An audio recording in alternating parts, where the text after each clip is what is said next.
Tonight, on Inside Louisiana Athletics, Ragin Cajuns men's basketball hit the road for a Texas road trip. Darren Walker is joined by head coach Bob Marlin to recap matchups against UT Arlington and Texas State. Women's basketball led by head coach Gary Broadhead has been on fire as of late. Broadhead joins us to revisit a weekend conference matchup versus Little Rock. And just days away from the 2020 debut of 8th-ranked Ragin Cajun softball, we get to know super shortstop Alyssa Dalton. But first, Dan McDonald and Luana Stokes break down women's basketball's matchup with conference foe Little Rock. You're watching Inside Louisiana Athletics.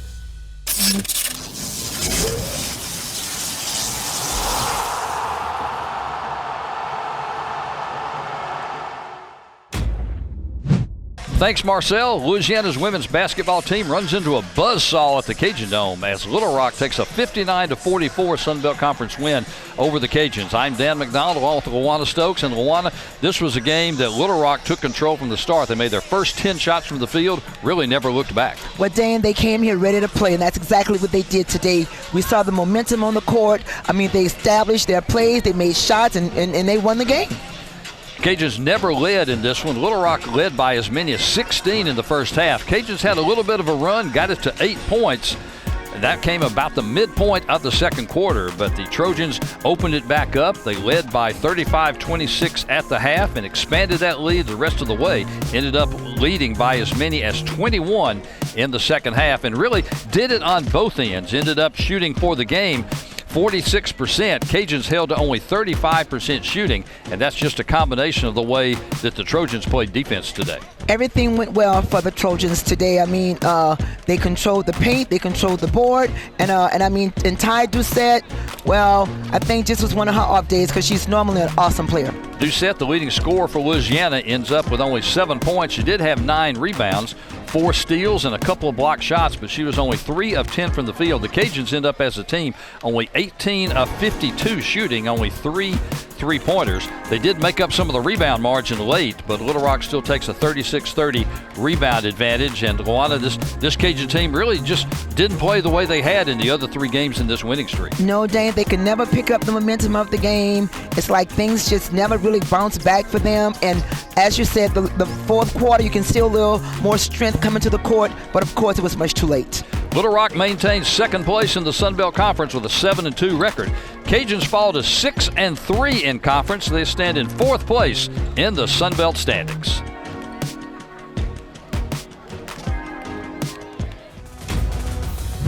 Next on Inside Louisiana Athletics, Darren Walker is joined by head coach Bob Marlin to recap matchups against UT Arlington and Texas State.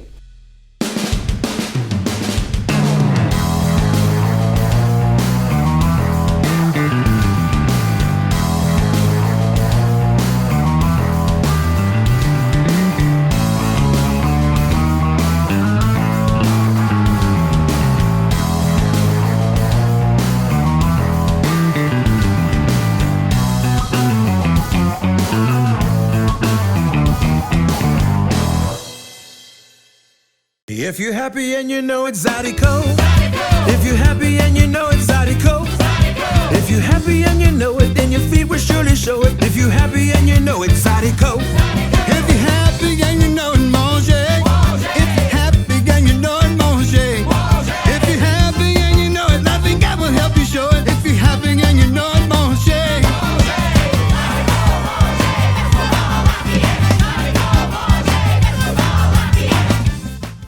Coming off a historic 11-win season, Billy Napier and his team want you to commit to the culture.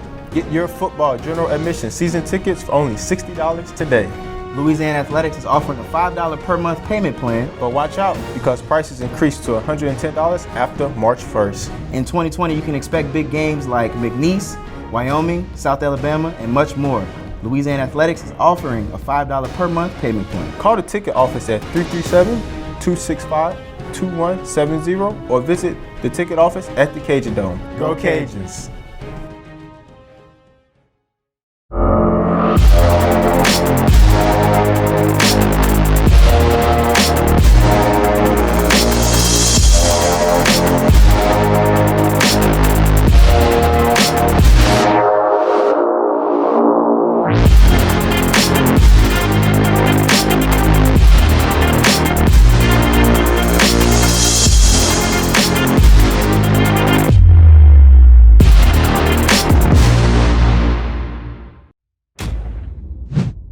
Welcome back to Inside Louisiana Athletics. Men's basketball split their Texas trip this past week with a thrilling win over UT Arlington and a poor shooting effort against Texas State. Joining us now to talk about the week is head coach Bob Marlin. Coach, let's start in Arlington.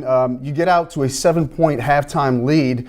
You shot the ball well in the first half, 44%, 18 points in the paint.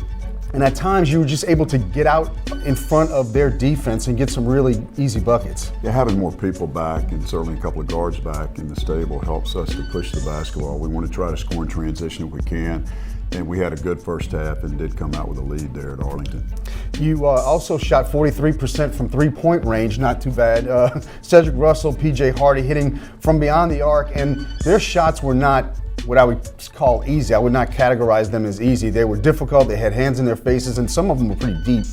Yeah, we were fortunate to make some contested shots, and we've got good shooters on this team there. We've got several guys, PJ, Cedric, certainly Jalen Johnson, that have deep range on their three-point shots. But Arlington's a good defensive team. They challenge those shots. Right.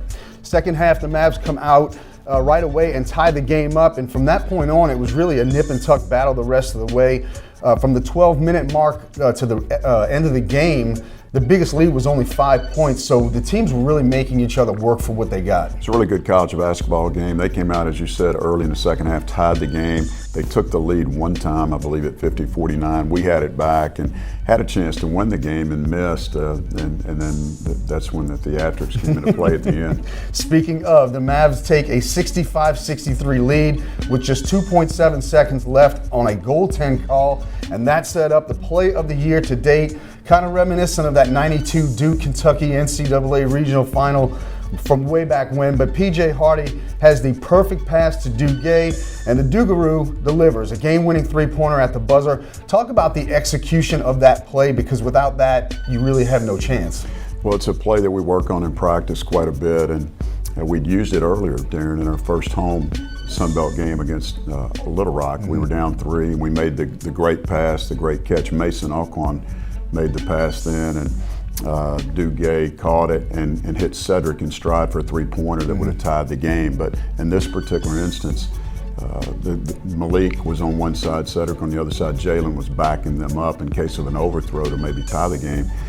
But it was very similar, and the pass had to be perfect. PJ made a great pass, former baseball player. Dew made a great catch, and then Malik and Ced weren't really open, and he turned and shot it in. So it takes 3 things to happen, and credit to our guys for making the execution. It was the top play of the night on ESPN SportsCenter, and the scene in the locker room after was fantastic. Special thanks to Matt Sullivan, who's the athletic communication guy for men's basketball. He put some stuff on social media. It was just a great scene and really uplifting to see your guys have that moment, being everything that they've been through this year. Yeah, it was a great way to end the game, exciting finish, and you don't get many of those over the course of maybe even your 4-year career. So to throw one in length to the floor like that and be the play of the day was pretty exciting, and some momentum headed into Texas State. Right. 48 hours later, you're back on the court in San Marcos. First half, neither team really lighting up the scoreboard, 27% from the field. But there you sat, only 7 down, so you were within striking distance despite having struggles early. Yeah, we didn't play as well as we'd liked early in the game. We got off to a 4-0 lead, and then we didn't guard, and we got beat in transition, as you just said, that we did to Arlington. And was a little bit frustrated at halftime, but we go out the second half and just battled, fell down double figures. Finally got a couple of shots to go in, and made a great late game push, but just fell short.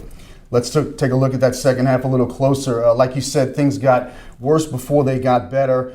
Texas State's lead reached 16 points at one point, and really the type of style of basketball that they play doesn't lend itself to having these big comebacks that you needed. Right. They play a very deliberate style of ball control offense, if you will.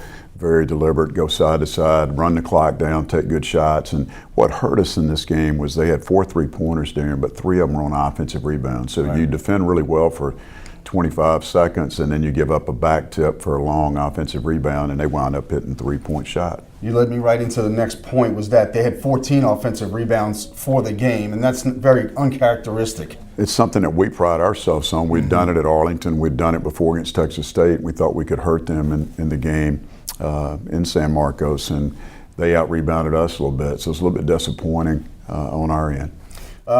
20 points in the final 3.5 minutes, but the Cajuns come up short, 71-66 the final.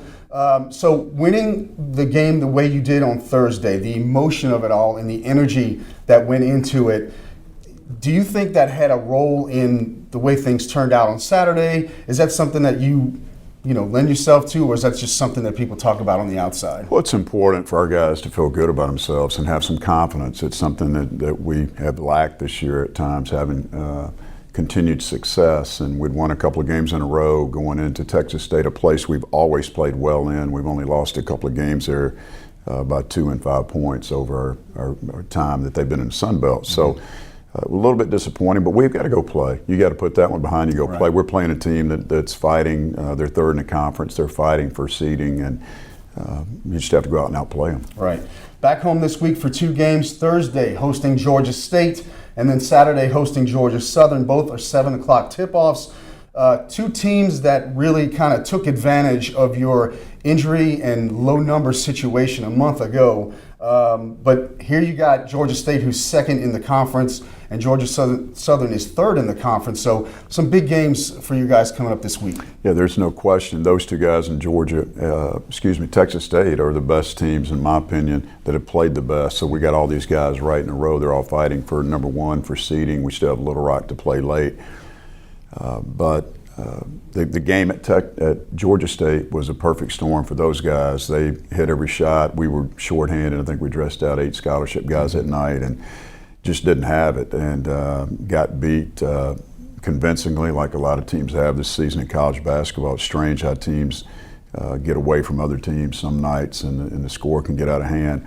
Then we went down to Statesboro and played very well, and had an opportunity to win that game. We led for about 30 minutes, 28 minutes, and then our depth hurt us down the stretch. But a game that we could have won. But they're 2 good basketball teams that be coming in here looking for victories. All right, Coach. As always, thanks for the time. 8 regular season games left, 2 this week in the Cajun Dome. Coming up next on Inside Louisiana Athletics, women's basketball head coach Gary Broadhead breaks down last week for the Ragin Cajuns.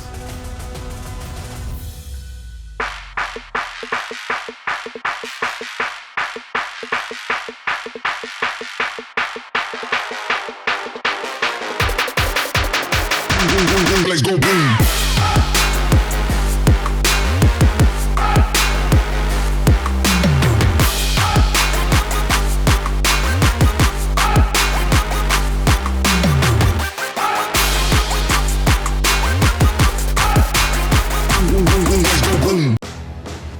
Hey y'all, get your softball season tickets today. Head coach Jerry Glasgow and his crew are back after a 52-6 season last year.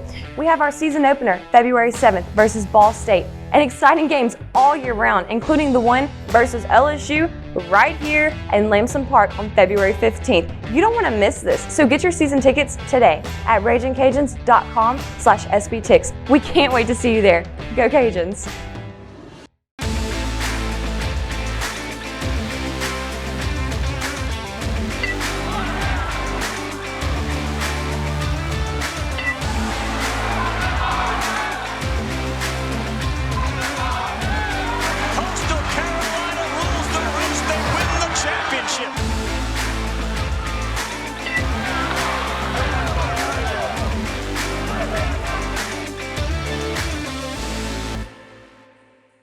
If you're happy and you know it's Zydeco. If you're happy and you know it's Zydeco. If you're happy and you know it, then your feet will surely show it. If you're happy and you know it's Zydeco.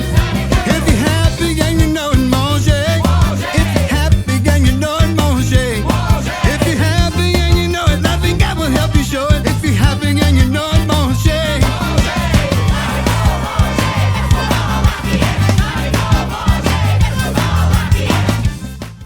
Coming off a historic 11-win season, Billy Napier and his team want you to commit to the culture. get your football general admission season tickets for only $60 today. Louisiana Athletics is offering a $5 per month payment plan. But watch out, because prices increase to $110 after March 1st. In 2020, you can expect big games like McNeese, Wyoming, South Alabama, and much more. Louisiana Athletics is offering a $5 per month payment plan. Call the ticket office at 265-2170 or visit the ticket office at the Cajun Dome. Go Cajuns! To perform, you need speed, skill, strength. With every muscle, every move, you push your body to reach its full potential. But sometimes you just can't push through the pain. That's when you know it's time to address it. So when injury puts you on the sidelines, trust us to get you back in the game. Lourdes Sports Care, the team behind your team.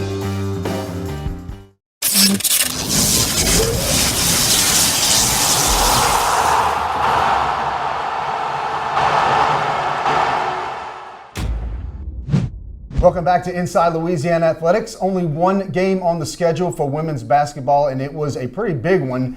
The Ragin Cajuns hosting University of Arkansas Little Rock at the Cajun Dome this past Saturday. Two teams that entered the game with 6-2 identical conference records. Let's talk to Coach Gary Broadhead about that and some other things. A kind of a tough afternoon, to say the least. You didn't shoot the ball particularly well, only 35%. And then Little Rock's defense they were pretty tight on you guys, so it was kind of a bad combination. And then later on, as opportunities kind of presented themselves for you guys, it just didn't seem like you could take advantage of that. Yeah, we kind of struggled, but a lot, you can give them credit. Right. They played really well defensively, and they shot it really well the first half. I mean, I think the first quarter they shot 92% from the field, so it made it a little bit more difficult to, put us a little bit more pressure on us to make shots, and we just didn't. I thought at the beginning of the game, I thought we got some really good looks, and they just didn't fall. And, we didn't have an opportunity to get to the line early on, and I think that's a big thing. You start making shots, and you can get to the line. It all kind of works out. And the second half, we too much pressure on us, and we continue to miss like little layups and putbacks, and it just kind of hurt us in the long run. Yeah, you mentioned that first quarter. They were 11 for 12 from the field, 92%, and the one shot that they did miss, they put it right back in on an offensive rebound. So, I mean, what was going through your mind just watching them hit everything?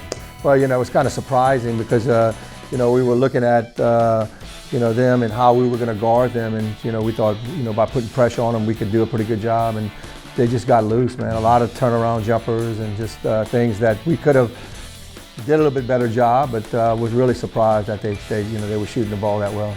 Second quarter, you saw their shooting percentage drop drastically. Your defense really improved, but again, when the second quarter was over, it was a 10-10 quarter. You just couldn't make up any ground. No, we couldn't. I thought that was going to be a big part of starting to stop them, but with us just scoring 10, it kind of hurt.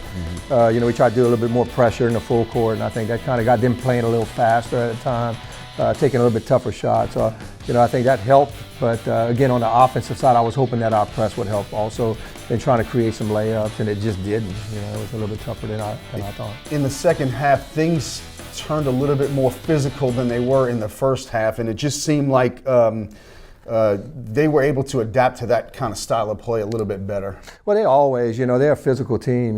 They play position defense, and to me, they're always in the gaps and they're always in the right position. And Coach Foley does a great job of working their defense in that style of defense. And it's like they don't reach, and they don't utilize their hands a lot. They just body up, and it's something that they're really good at. You can see how physical they really are, and they're long, and it kind of plays into what they try to do as a team. And we just didn't handle it very well throughout the game. We just couldn't get consistent at what we do well. Right. You find yourself in some holes this year, and you've been able to kind of climb out of them and get yourself back in the game. So I guess what was a little bit maybe different this time around? Well, I think just because they were so solid defensively, and they're so patient offensively. He runs that motion offense, and they move the ball, and they don't really take bad shots. So they were burning the time was a little bit more. The possessions weren't there like most of the time. So they limit your possessions, and they make you make shots. If you're going to beat them, you got to make shots. Right. 2 games on the schedule this week. A road trip to South Al on Thursday. The Jags only a game behind you in the standings. So as you mentioned last week, every game coming down the stretch is big. Yeah, there's no doubt. They're playing well right now. So I think going on the road, it's going to be a tough game. And they got some players. They from inside out, their guards and their post, and very difficult to guard. They can score it. And so it'll be a tough game, and you know with the Troy game coming, I think that's that we've beaten them over there, and that's their only loss, and I'm sure they're going to come back in ready to go. You know, so it's going to be a tough week, but every game, just like you said, is huge for us. Right, and just to give you a little bit more information about the Troy game, they do lead the conference, and they will come into the Cajun Dome on Saturday afternoon. They're going to give you their best shot. There's no doubt about that. Oh, there's no doubt. You know, they're going to repay. You know, I know they'd like to try to repay us at home. So, you know, it'll be a tough game. But you know, I thought we played extremely well there, and we just got to do it again. You know, you got to be able to play a little bit slower, more control type game. And I thought we did a great job when we went there. Our turnovers were down, and that's big for us against Troy. You know, if you can keep your turnovers down, you have an opportunity to get a win. And that's kind of what we're going to have to do at home.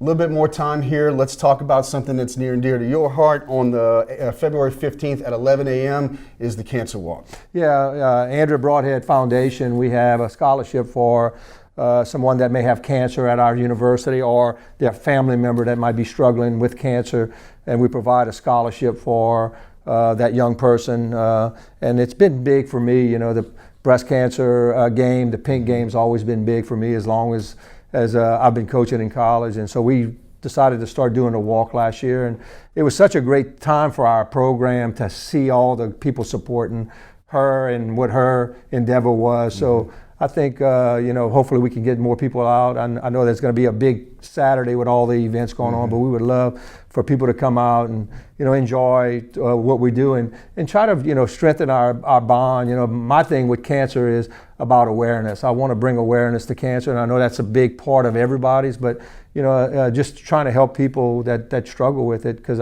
you know, my family's been through it, and you know, it touches a lot of people in Lafayette. So we're hoping to be able to, you know, brighten somebody's day up and also, you know, contribute to the fight against cancer. All right, Coach. Thanks a lot for the time. As always, again, February 15th at 11 a.m. Coming up next on Inside Louisiana Athletics, just days away from the 2020 debut of 8th-ranked Ragin Cajun softball, we get to know super shortstop Alyssa Dalton. Hey Ragin Cajun fans! The fan favorite concessions that you know and love are returning for this spring. Fan favorites such as a $1 hot dog, popcorn, and potato chips, $2 cheese quesadilla, and $2 domestic beer. And new for Diamond Sports, $3 domestic cans and drafts, a $4 draft craft, and $4 Boudin links. Once again, your fan-friendly pricing is back, including your favorite Ragin Kids boxes, like the $7 burger, fry, fruit snack, and drink box, and the $5 popcorn, fruit snack, and drink box. Fan-friendly concession prices are back for the spring. Go Cajuns!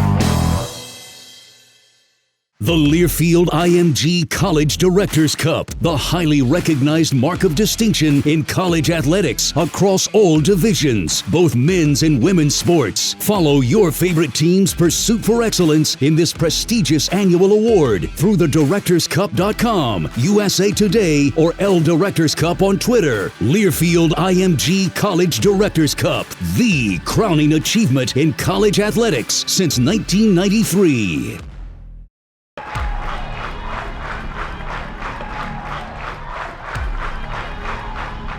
0-2 pitch. On the ground, gets by Ellison.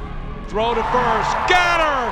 Louisiana back in the championship circle.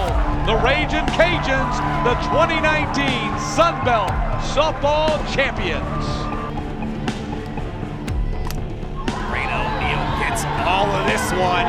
A 3-run shot.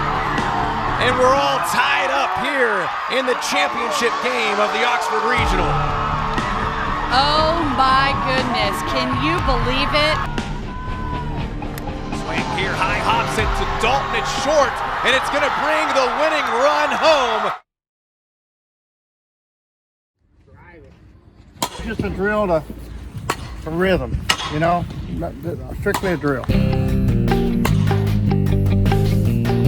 how we do it.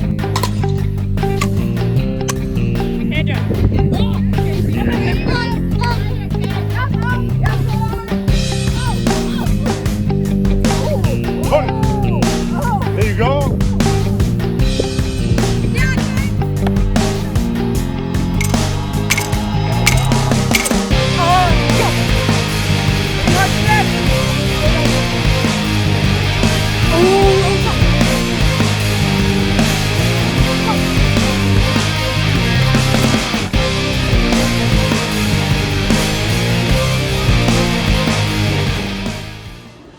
I'm Marcel Johnson, joined by the 2019 Sun Belt Conference Player of the Year, Alyssa Dalton. How are you today?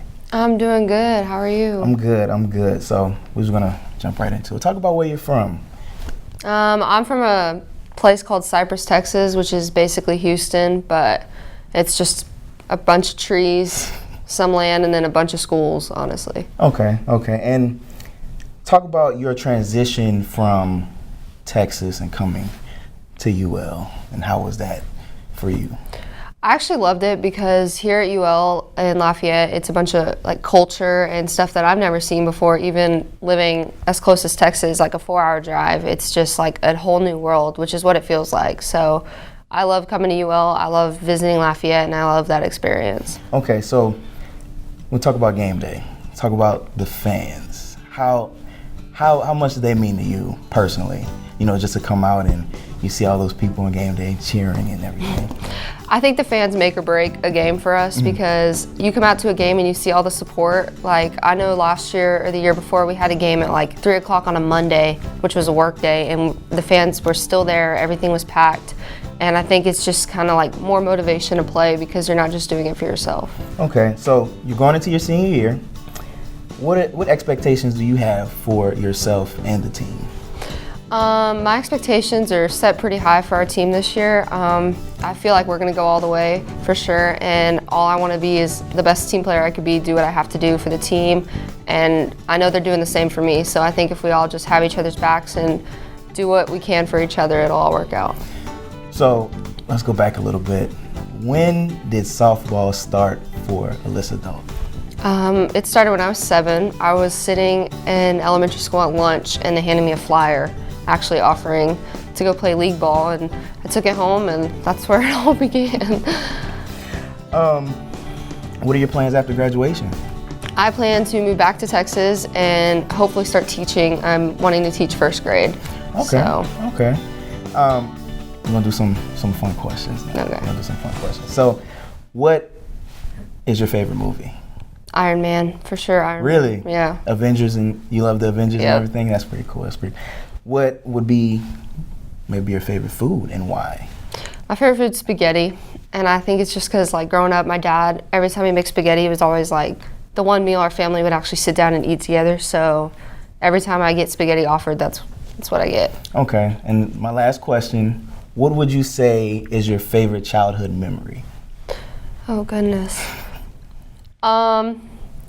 I'd have to say, like, waking up on Sunday mornings and coming downstairs with, like, cartoons on, my parents cooking breakfast, like, just having that safe home memory and thinking about everybody involved. That would probably be my favorite.